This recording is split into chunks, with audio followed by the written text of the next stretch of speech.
The thief of joy is comparison. Comparison kills dreams. It kills expectations. It kills hope. It kills momentum. Because when we compare ourselves to someone else, we are really asking the question, am I as good as them? Am I worse than them? Do I have any hope to be better than them? They're way further ahead of me. Can I ever get remotely in the same stratosphere as them? And those questions turn into beliefs, and they make us really flip those phrases in a negative sense to, I'll never be where they are. I'm never going to be good enough. I won't have the same opportunities they did. I won't get the breaks that they've gotten. And then those phrases turn into new belief systems that I think are really eloquently phrased by Stephen Furtick. Years ago, he was giving a sermon, and he's talking about choices and how we make enough choices in a row, that choice becomes automatic. It becomes a habit. It becomes our identity. It becomes our nature. And then we become a servant to it. So choice becomes a habit, becomes automatic, becomes our identity, becomes our nature. And then we are in service to it. And that word spells chains. And when I think about the way we think, and when I think about all the lessons I've taught one-to-one with people of all ages, colors, creeds, preferences, you name it, everybody struggles with the ability to do two things: to not compare themselves to other people they see, and by proxy, to actually believe that they could just maybe achieve what it is that they set their mind to. And this is in like really wide perspective, because on one hand, you have like the goal they're meeting me with, whether that's learning guitar, cello, violin, bass, piano, drums, whatever it is. But on the other end of that, the beliefs that they have of themselves and how they operate in life affect what it is they're doing on the instrument. And that's why we got to get to know people, and we understand kind of what motivates them, not just what their pain points are on the instrument, but what are their pain points in life?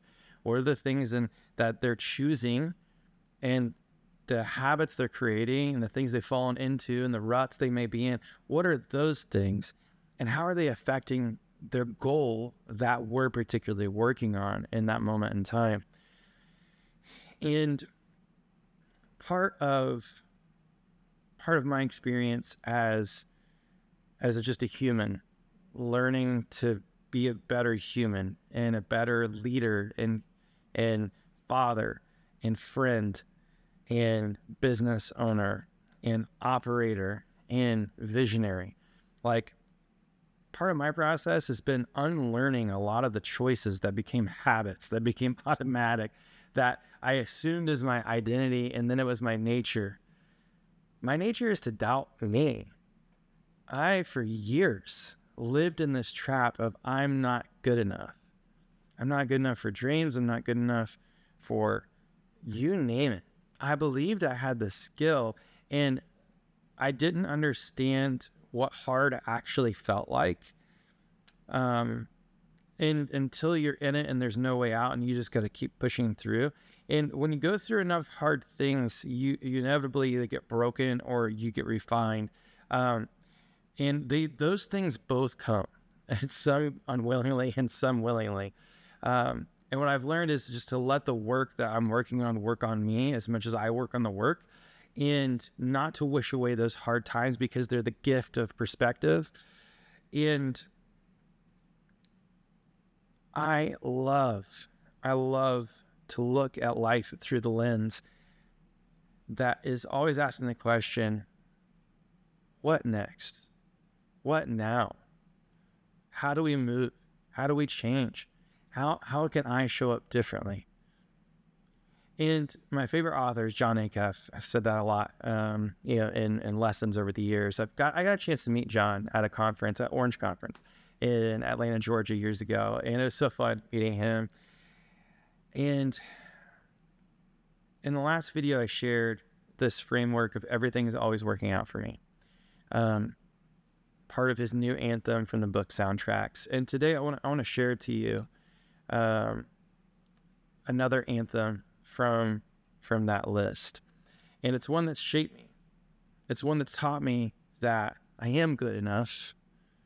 I may not be skilled enough in this season. I may not have all the answers in this season, but there's no outrunning a negative thought pattern. It will push us around forever if we allow it. And this is it. This is the framework that kind of lifted that for me. The only person standing in my way is me. It's me. And I quit doing that yesterday. The only person standing in my way is me. And I quit doing that yesterday.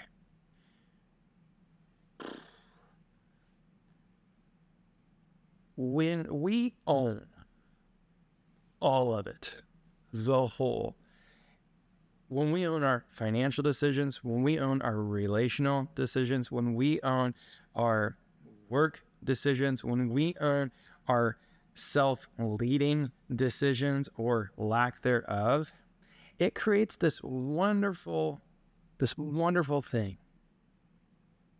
called power and control. Because once we have acknowledged that it's me, I'm the problem, it's me, when we acknowledge that, it shifts blame from outward in comparison, the thief of joy, to something we can shift, to something we can actually work on. And it gives us a gift. It gives us a gift. And that gift is another choice. And if we think about the choice becomes a habit, becomes automatic, becomes our identity, becomes our nature, and we become servants. And for me personally, I was enslaved and in service to this idea that I wasn't good enough. I didn't get the promotion, and I wasn't good enough. I didn't get the job, I'm not good enough. I didn't get the pay raise. I didn't get this opportunity, not good enough. My kids didn't choose to do this with me, not good enough. And I didn't get this free trial done, not good enough. Like, you see what I'm saying? Like, we can attach everything we do back to that phrase. And the truth is, sometimes we're not. But failure is opportunity. And it shows us that we tried. It shows us that we showed up. And it also tells us where we've got to work on something. And I don't want you, who may be watching this right now, or the future version of myself as it pops across my feed, to forget that we have choices every single day to show up well and to show up with open hands and going, I don't have all of it, but I do know that I'm here on purpose for a purpose. I don't know what that is, but I know that I'm not going to find it by looking at Joe Schmo down the street, wishing I had his life, because I don't. And since I don't, that settles in your heart, and then it makes you ungrateful for what we do have. And with no gratefulness and then stifled dreams, what do we become? Bitter. Become bitter. And that sucks. That's not a life filled with joy and promise, or as in John 10:10 talks about, Jesus says, I've come to give life in abundance. That's not life. Bitterness, hopelessness, depression, all because we choose to compare, choose to make active decisions that hold us hostage to an identity and nature that doesn't serve us well or the communities that we're in. It doesn't make a whole lot of sense. So today, I want you to know one thing. That's up to you. You get to choose. You get to make the choice But the only person standing in your way is you, and that you quit doing that yesterday. Money is not a good God. Fame is not a good God. Your dreams might be your idols. Those are not good gods.